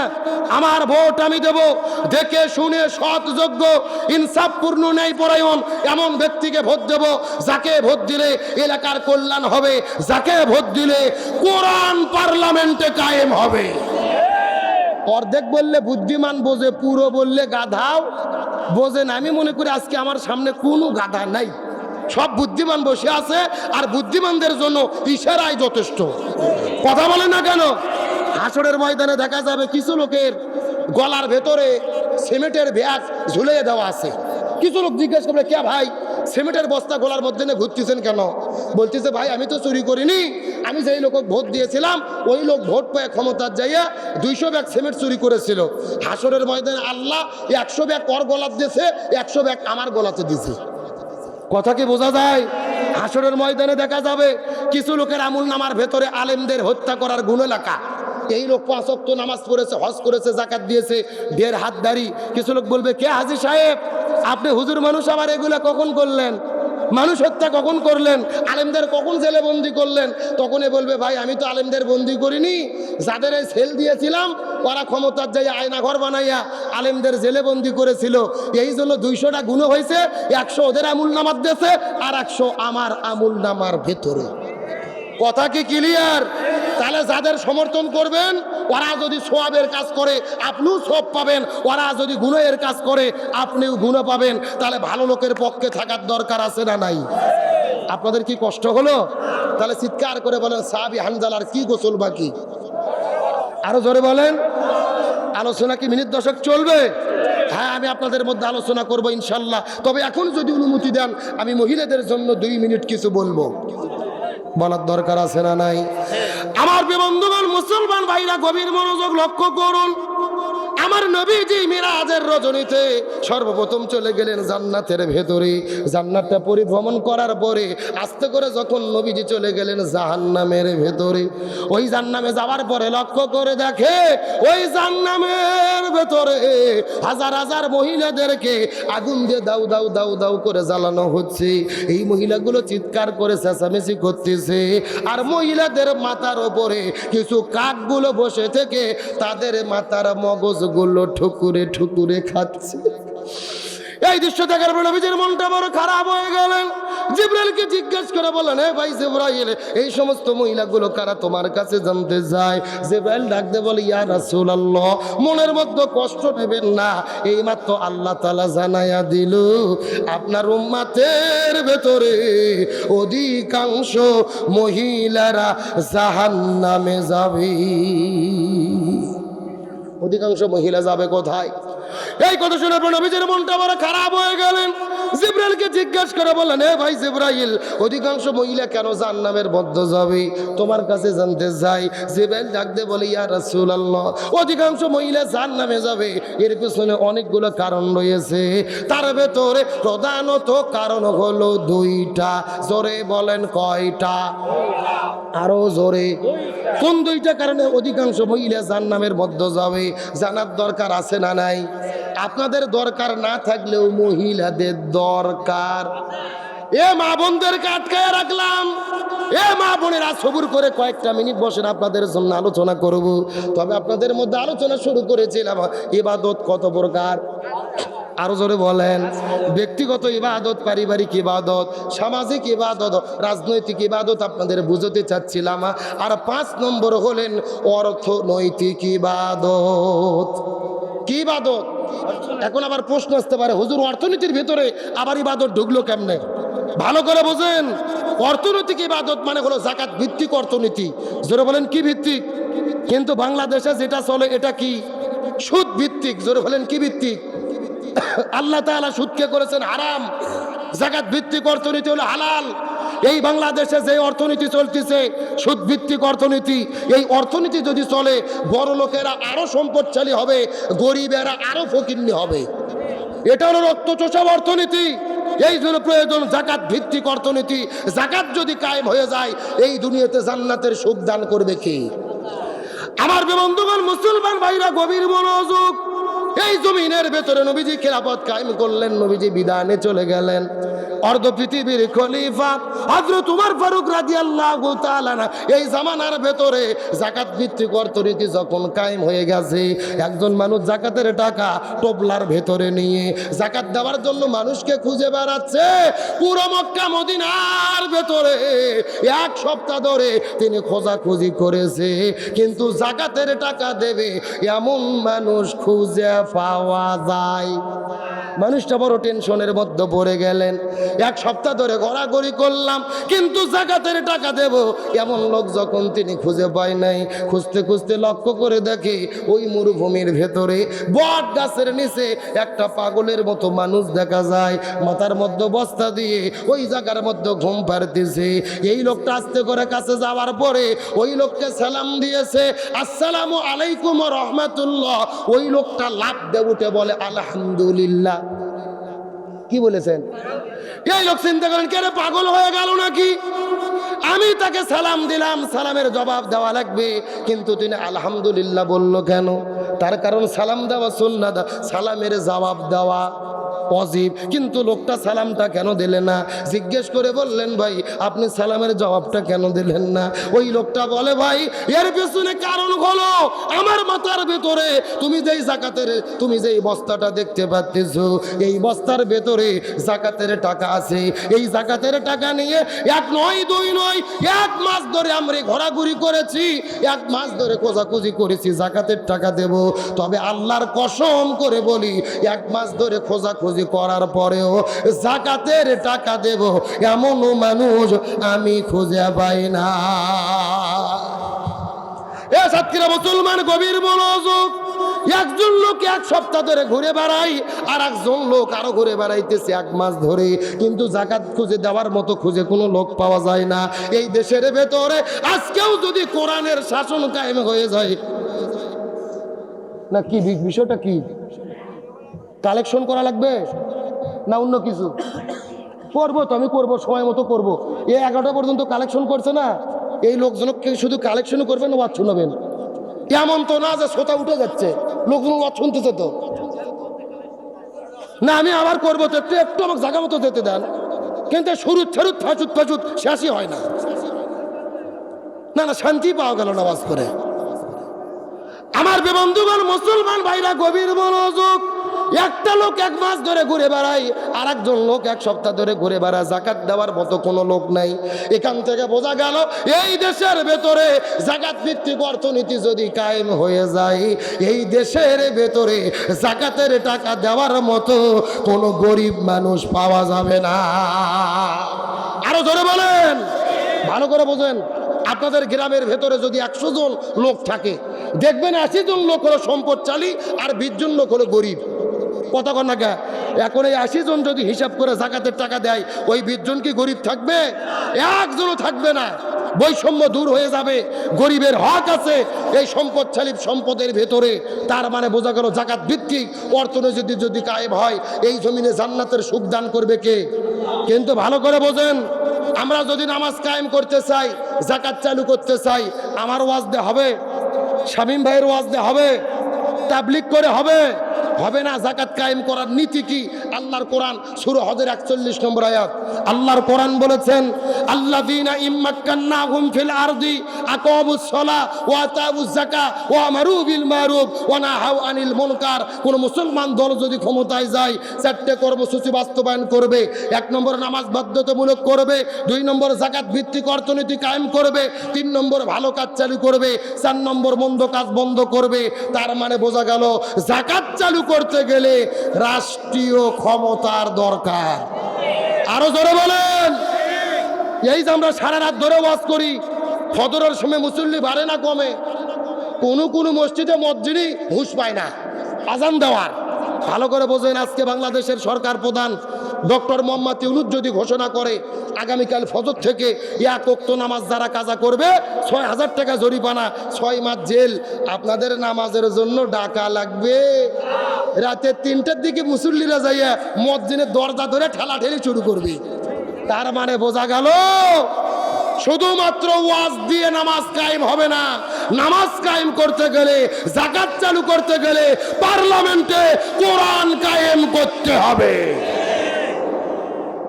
আমার বন্ধুগণ, মুসলমান ভাইরা গভীর মনোযোগ। আলোচনাটা শুরু করেছিলাম ইবাদত কাকে বলে, ভালো করে বোঝার চেষ্টা করবেন।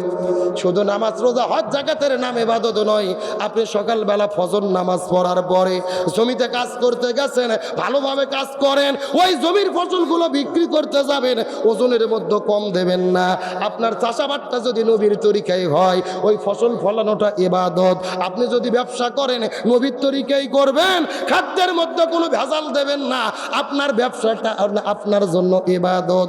আপনি যদি চাকরি করেন, ওই চাকরির মধ্যে ঘুষ খাবেন না, নবীর তরিকায় চাকরি করবেন, ওই চাকরিটা আপনার জন্য ইবাদত। আপনি টয়লেটের মধ্যে ঢুকবেন, দোয়া পড়ার পরে বাম পায়ে ঢুকবেন, এই ঢোকাটাও আপনার জন্য ইবাদত। আপনি মসজিদে ডান পায়ে ঢুকবেন, এটাও আপনার জন্য ইবাদত। আপনি গাড়িতে সফরের মধ্যে থাকবেন, রসুলের তরিকায় সফর করেন, দোয়াটা সুন্দর করে পড়ে নেন, আপনার সফর করাটাও ইবাদত। আপনি যদি আপনি ঘুমের মধ্যে চলে যাবেন, রসুলের তরিকায় দোয়া পড়ার পরে ঘুমের মধ্যে যান, ওই ঘুমটাও আপনার জন্য হবে ইবাদত। তার মানে বোঝা গেল শুধু নামাজ রোজা হজ জাকাত ইবাদত নয়। একটা ইমানদার মুসলমান বালেগ হওয়ার পর থেকে মৃত্যু পর্যন্ত জীবনে যত কাজ করবে আল্লাহর হুকুম মতো আর রসুলের তরিকা মতো মেনে চলার নাম হলো ইবাদত। আমি কি আপনাদের বুঝতে পেরেছি? তাহলে চিৎকার করে বলেন তো, সাহাবী হানজালার কি গোসল বাকি?